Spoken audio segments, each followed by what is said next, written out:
पंजाब का साप्ताहिक मौसम पूर्वानुमान का ये वीडियो आप देख रहे हैं मौसम तक और न्यूज़ मीडिया मंच पर और मैं हूं देवेंद्र त्रिपाठी।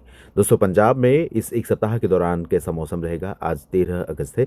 13 से 19 अगस्त के बीच में आपके राज्य में मौसम कितना बदलेगा, इस वीडियो में समझने का प्रयास करेंगे। एक नया डिप्रेशन बना है जो बंगाल की खाड़ी के ऊपर आगे बढ़ रहा है और ये सिस्टम थोड़ा सा प्रभावित करेगा उत्तर भारत के मैदानी क्षेत्रों को भी और पहाड़ी राज्यों को भी।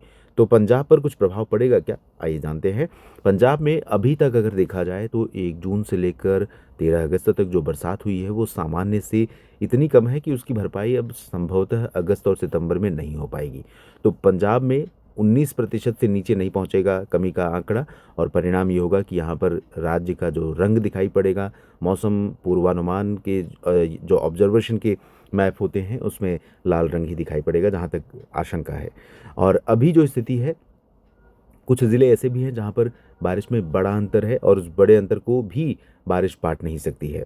लेकिन कुछ जगहों पर बरसात की संभावनाएं हैं। 14 अगस्त से मौसम थोड़ा-सा बदलाव लेकर आने वाला है। चांसेस हैं कि 14 से लेकर के 19 अगस्त तक, आज 13 से 19 तक हम बात कर रहे हैं, तो 14 से 19 तक संभावना है कि पटियाला, फ़तेहगढ़ साहिब, साहिबज़ादा अजीत सिंह नगर, साथ में चंडीगढ़, लुधियाना के कुछ पोर्शन और इधर जालंधर के कुछ हिस्से जिसमें पूर्वी रीजन शामिल होंगे, नवां शहर और शहीद भगत सिंह नगर, रूपनगर तथा होशियारपुर और उसके बाद गुरदासपुर, पठानकोट, इन भागों में और कुछ पोर्शन हो सकता है एक आध दिन ऐसा होगा जब अमृतसर का और कपूरथला का भी कवर होगा और जालंधर के कुछ और हिस्से भी कवर होंगे। और इन क्षेत्रों में, जिन ज़िलों का मैंने नाम लिया, इन क्षेत्रों में चांसेस अब है कि 14 से लेकर 19 अगस्त के बीच में कई बार कई जगह पर बादल दिखाई पड़ेंगे और इस दौरान कुछ बादल कुछ जगहों पर, खासतौर पर चंडीगढ़ और रूपनगर तथा होशियारपुर और पठानकोट में कुछ समय के लिए, विशेष तौर पर towards the end of week, मतलब 17, 18, 19 में हो सकता है कि घने बादल भी दिखाई पड़ें और ये घने बादल यहाँ पर बरसात भी अच्छी करें। उससे पहले हल्की से मध्यम बारिश या मुख्यतः हल्की बारिश जिन जिलों का नाम मैंने लिया वहाँ पर होने की संभावना दिखाई दे रही है।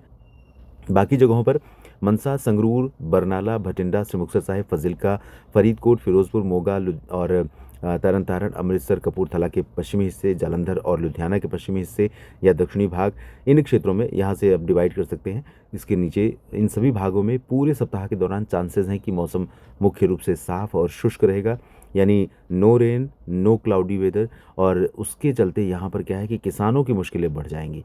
सिंचाई आपको ज़्यादा करनी पड़ेगी, फसलों की ग्रोथ प्रभावित होगी, फसलों की जो इस समय वानस्पतिक वृद्धि के अलावा और भी प्रोसेसिंग है अब फसलों में, वो प्रभावित होगी और इससे किसानों पर असर पड़ेगा। निश्चित तौर पर आर्थिक बोझ भी पड़ेगा सिंचाई के कारण और अतिरिक्त श्रम यानी ज़्यादा मेहनत भी करनी पड़ेगी। और आम लोगों के लिए भी मुश्किल भरा मौसम, गर्मी और उमस भरा मौसम रहेगा, लेकिन हवाएं चलती रहेंगी और छिटपुट बादल इधर भी पश्चिमी क्षेत्रों पर भी आते रहेंगे। एक आध दो जगह पर हो सकता है कि 15, 16, 17 में फरीदकोट से लेकर इधर मनसा, संगरूर और बरनाला तथा मुक्तसर साहिब और फजिल्का में कुछ स्थानों पर हो सकता है कि फिरोजपुर तक कुछ बूंदाबांदी हो जाए और कुछ इधर तरन तारण तथा अमृतसर और कपूरथला, गुरदासपुर के पश्चिमी भागों पर भी हो जाए, लेकिन संभावनाएं इधर बहुत कम दिखाई पड़ रही हैं।